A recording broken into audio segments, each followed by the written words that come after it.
like your embassy here in India has been something that a lot of government for the oil Liberian students will come and talk about it. And in 1 year time, they still not able to do it. So do you think that in your 1 year term, are you giving a hope, the Liberian community in India, hope that the embassy will be established, or will it be something that we hope to see before your term comes to an end? Yeah, honestly, the establishment of embassy, it have to do with some diplomatic processes. So we're going to continue to propagate, advocate on a daily basis that to the government of Liberia, let them see a need that embassy be established in India for Liberian students. And in so doing, if we cannot meet up to that requirement at the time, then there's another alternative should be followed, which is the Association of Affairs that will be governing the Liberian student here until the embassy, the proper procedure can be done, and the establishment of the embassy can be followed. Yeah. So are you giving a hope that the Association of Affairs you're talking about is going to take effect during your administration? Yeah, we are optimistic. Hopefully, one of these will be done. Like I said, we'll continue to advocate on a daily basis till our messages, our voices be heard and listened across. We won't just sit down, but we'll put our plan of action into implementation, wherein the Ministry of Foreign Affairs going to hear our voice. The House of Representatives, the Parliament also going to hear our voice, and we're going to come together as a team and see reason that Liberian embassy must be established within India. Okay, my dear brother. So how do you plan to address student welfare concern in India? Apparently, I said that we're going to open doors communication wherein the student going to voice out their grievances, and within the local chapter there will be an establishment of leadership. Will be well coordinated wherein going to have a grievances ethics committee. If the student has some dissatisfaction, they feel disenchanted, they're going to work within the local constituent and share out one of that dissatisfaction, some of these things.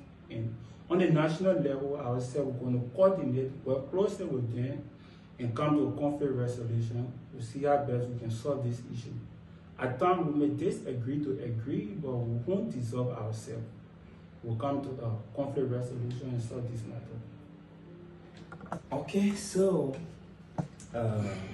that's good. That's a good thing, and it's going to be a real good strategy if your administration is going to do that.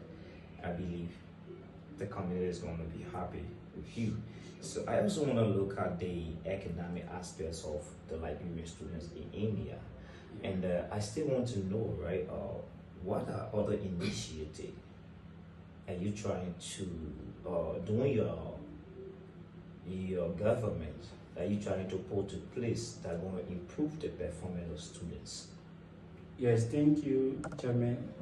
We're going to implement varieties of activities, like every day is a learning day, and education is a continual and gradual processes. We're going to implement a boot camp, wherein we're going to teach some courses that students don't have idea on, and also the aspect of theses, dissertations, some students don't have basic knowledge about that. At the end of the day, how to publish that paper. So with these boot camp, these seminars, these conferences, they're going to enlarge the student understanding and how to go about solving their own issues. We're going to implement that. It's an inclusive education. Okay. Thank you.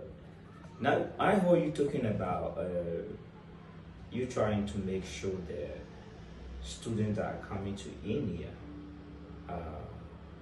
people who doing that processes to be fair, to be transparent into whatever stuff they do, right? Yeah. So I also want to know from you, from what we have here, is that what are some advices are you trying to give to new the student or students who will be arriving or who have arrived already, newly arrived 1 month, 2 months in India? What would be your advice to them, these new students or these people who planning to come to India for study? What would be your advice to them?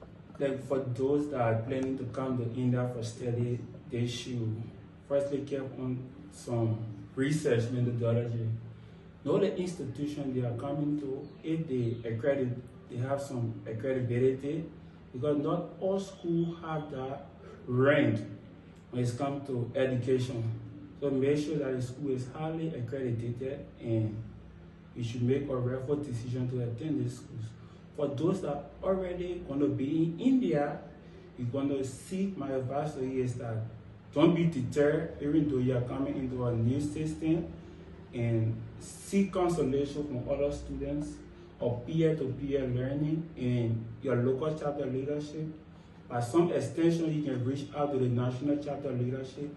If you are confronted with some of these issues, how to go about your learning process, see legal advices, and we're going to help you to overcome some of these fears, to overcome some of these doubts that are going to be a beneficiary and enhance your academic while you're